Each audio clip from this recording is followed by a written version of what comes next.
Assalomu alaykum. Bugun Soliyev Enco International Holding tomonidan barpo etilayotgan katta mega loyiha Do'stlik City and Mall loyihasining ko'p qavatli turar joy majmuasini qurilish jarayoni va albatta sifat to'g'risida gaplashamiz. Unda qurilish jarayoniga ketdik. Xavfsizlik talablariga rioya qilgan holatda kaskalar va jaketlarni kiyib olamiz. Assalomu alaykum, xormanglar. Assalomu alaykum. Assalomu alaykum. Sizlar. Assalomu alaykum. Hamidjon aka, qurilish jarayoniga doir obunachilarimizda savollar kelgan, ya'ni ularda savollar bor ekan. Shu savollar uchun sizdan javob olish uchun kelgandim. Xo'p bo'ladi. Hamidjon aka, ko'p qavatli turar joy majmuamiz umumiy qancha maydonga mo'ljallangan va bugungi kunga qadar qurilish maydonida qanday ishlar amalga oshirildi? Assalomu alaykum Azimjon, xush kelibsiz qurilishimizga. Ko'p qavatli turar joy binolarimiz uchun umumiy loyihaning maydonidan 1 gektar maydon ajratilgan, qurilish maydoni. Bugungi kunga qadar ko'p qavatli turar joy binomizning katlavan ishlari hamda asos tayyorlash ishlari bajarilyapti. Ushbu bosqichda katlavan qazish, yer osti suvlarini pasaytirish, GPS ya'ni qum shag'al aralashmali asos tayyorlash bosqichma-bosqich tayyorlash ishlari bajarilyapti. Hamidjon aka, katlavan tayyorlangandan keyingi ishlar qanday davom ettiriladi? Azimjon, qurilish maydonimizda har bir yo'nalish bo'yicha o'zini mutaxassisi bor. Agar ruxsat bersangiz, bu savolingizga geodeziya bo'yicha mutaxassisimiz Azizbek javob bersin. Azimjon, bu savolga javobni ish jarayonida o'zida javob bersan. Yuring. Azimjon aka, ko'rib turganingizdek, bu yerda hozir katlavanning asos qismi yaratilmoqda. Har 20-30 santimetrda GPS, ya'ni qum shag'al aralashmasi yordamida qatlamga hosil qilinadi va maxsus texnika yordamida o'zi ishlashtiriladi. Bu ishlashtirish ishlari barchasi loyiha talablari va me'yoriy hujjatlarga mos ravishda olib borilmoqda. Azaka o'zi har bir qatlamni sifat nazoratini kim olib boradi? Har bir qatlamning sifat nazoratini O'zgarishli tashkilotining geologik mutaxassislari laboratoriya ishlari xulosasi yordamida biz har bir qatlamning sifat nazoratini tekshirib boramiz.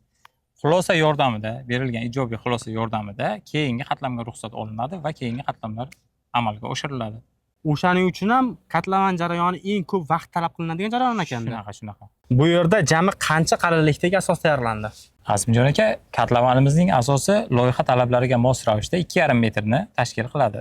Shu 2,5 metr har bir qatlam zislashtirish natijalarida amalga oshirilgan. Azxon aka, o'zi bu asos nima vazifa bajaradi? Bu ya'ni katlavanimizning asosi fundament yuklamalari hamda binoning yerga berayotgan bosimini teng miqdorda yerga taqsimlash uchun amalga oshiriladi. Azxon aka, o'zi qurilish maydonimizda yer osti suvlari bilan bog'liq bo'lgan vaziyat qanday? Qurilish ishlarini amalga oshirayotgan vaqtimizda, ya'ni katlavan ishlarini amalga oshirayotgan vaqtimizda yer osti suvlari sizib chiqish jarayonlari vujudga keldi. Bu sizib chiqish, ya'ni qurilish obyektimizning fundament qismiga zarar yetkazmasligi, sifat nazorati tushib ketmasligi uchun suvlarni chiqarib tashlash uchun chora-tadbirlar amalga oshirildi. Azaka, bu yer osti suvlarini chiqarib tashlash uchun qanaqa chora-tadbirlar ko'rdiling? Azimjon aka, bu yer osti suvlarini chiqarib tashlash uchun vertikal va gorizontal drenaj tizimini yo'lga qo'yganmiz. Bu drenaj tizimi qanaqa tizim? Men hech eshitmaganman ekan. Batafsil gapirib bersangiz. Buni joyda o'zida borib, vertikal, ya'ni drenajlarimizni o'zida ko'rsataman. Yuring. Azimjon aka, ko'rib turganimiz vertikal drenaj tizimi. Asosimiz tayyor bo'lgandan so'ng gorizontal drenaj tizimimiz vertikal drenajga kelib qo'yiladigan tizimda, ya'ni maxsus nishablik asosida tayyorlanadi. Bu nasosimiz bor ichida. Nasosimiz esa tashqariga suvni olib chiqib tashlash vazifasini bajaradi. Bu drenaj tizimining afzalliklari nimada o'zi? Drenaj tizimimiz yer osti suvlar sathini pasaytirish, fundament ishlarimizni sifatli bajarish uchun xizmat qiladi. Shuningdek, katlavan tubidagi namlik, devorlardagi namlik va keyinchalik konstruksiyalarga bo'ladigan salbiy holatlarni oldini olish uchun xizmat qiladi. Hamidjon aka, hozir drenaj tizimi bo'yicha Azakadan ancha ma'lumotlar oldik. O'zi bu drenaj tizimi faqatgina katlavan jarayoni uchun mo'ljallanganmi? Yo'q, albatta.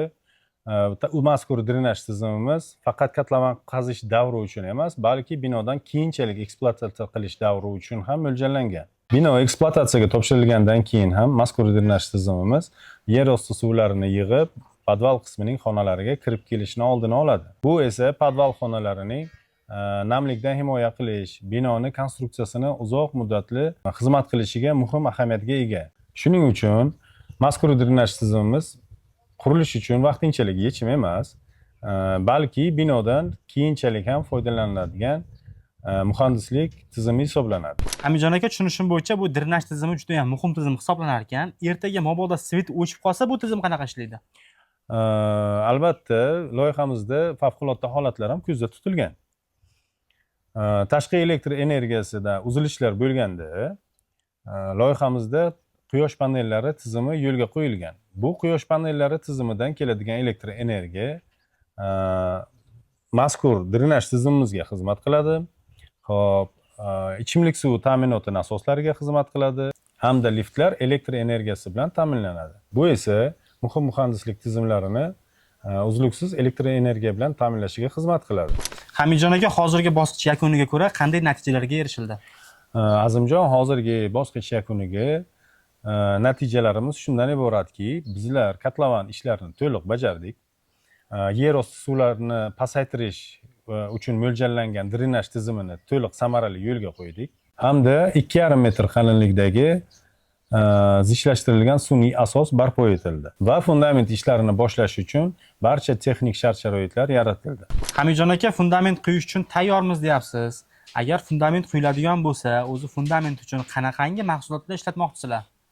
Azimjon, agar ruxsat bersangiz, bu savolingizga qurilish montaj ishlari bo'yicha mutaxassisimiz Elbek javob bersalar, maqsadga muvofiq bo'ladi. Elbek aka, yuqorida poydevor asos to'g'risida ancha ma'lumotlarga ega bo'ldik. Xo'sh, bundan keyingi jarayonlar qanday olib borilmoqda? Mana bizda hozir ko'rib turganingizdek, binomizda fundament osti tayyorlov betoni quyilgan, 2 qatlamdan iborat 100 markali beton quyilgan. 2 qatlam o'rtasida binomizda kapillar namlikdan saqlash uchun gidroizolyatsiya ishlarini amalga oshirganmiz. Va undan keyingi jarayonda ko'rib turganingizdek, armatura karkas to'qish ishlari bajarilyapti. Loyihada ko'rsatilgan A500S markali Rossiya va Qozog'istonda ishlab chiqarilgan armaturalardan foydalanamiz. Armatura karkas to'qish ishlari yakunlangandan keyin binomizda poydevor qismiga 350 markali beton quyish ishlarini amalga oshiramiz.